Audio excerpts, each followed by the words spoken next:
दुश्मन की गोलियों का हम सामना करेंगे, आजाद ही रहे हैं, आजाद ही रहेंगे।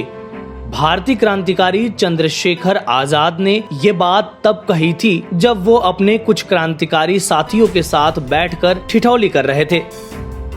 तब उनके मास्टर रुद्र नारायण ने ठिठौली करते हुए पूछा कि पंडित जी, अगर आप अंग्रेज पुलिस के हत्थे चढ़ गए तो क्या होगा। इस सवाल के बाद थोड़ी देर वहाँ सन्नाटा पसरा रहा। फिर पंडित जी ने अपनी धोती से रिवॉल्वर निकाली और लहराते हुए कहा, जब तक तुम्हारे पंडित जी के पास ये पिस्तौल है ना, तब तक किसी माँ ने अपने लाडले को इतना खालिस दूध नहीं पिलाया जो आजाद को जिंदा पकड़ ले। जी हाँ, भारतीय स्वाधीनता आंदोलन के ऐसे निर्णायक चंद्रशेखर आजाद की आज यानी 27 फरवरी को पुण्यतिथि है।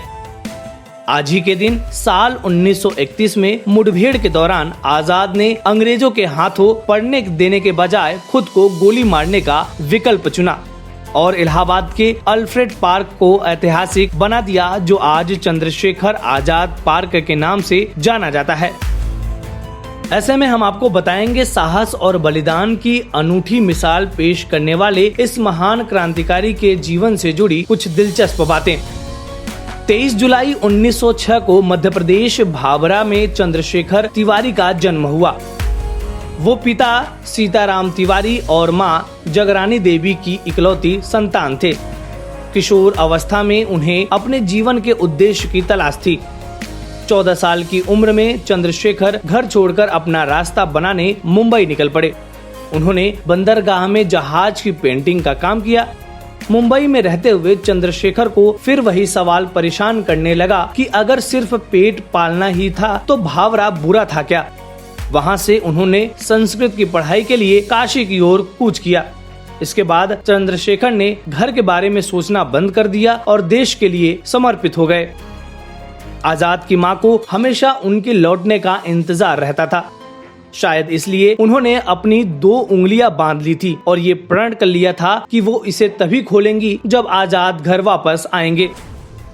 उनकी 2 उंगलियां बंधी की बंधी रही और आजाद ने मातृभूमि की गोद में आखिरी सांस ली।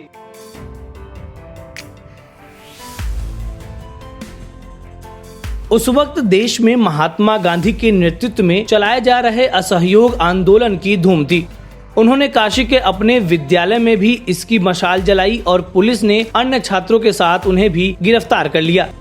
इसके बाद उन्हें जज के सामने पेश किया गया और जज को दिए गए जवाबों ने उन्हें मशहूर कर दिया। उन्होंने जज से पूछने पर अपना नाम आजाद, पिता का नाम स्वतंत्रता, घर का पता जेल बताया। इससे नाराज होकर जज ने उन्हें 15 कोड़ों की कठोर सजा सुनाई। आजाद ने खुशी खुशी सजा स्वीकार की और हर कोड़ों की मार के बाद वंदे मातरम चिल्लाते रहे।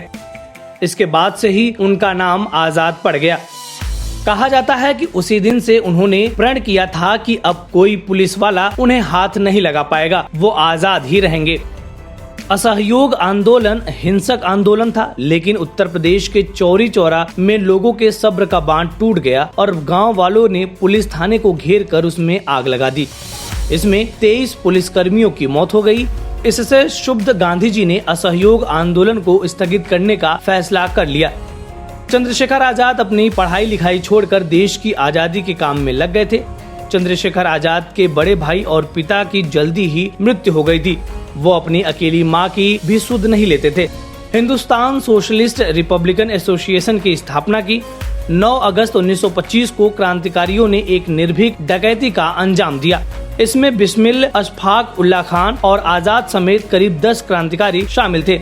अंग्रेजी खजाना लूटे जाने से अंग्रेजों में हड़कंप मच गया। ताबड़तोड़ कार्रवाई की गई। रामप्रसाद बिस्मिल समेत कई क्रांतिकारियों को पकड़कर उन्हें फांसी तक दे दी गई, लेकिन चंद्रशेखर आजाद का कोई पता न लगा सका। बिस्मिल के जाने से आजाद अकेले पड़ गए थे।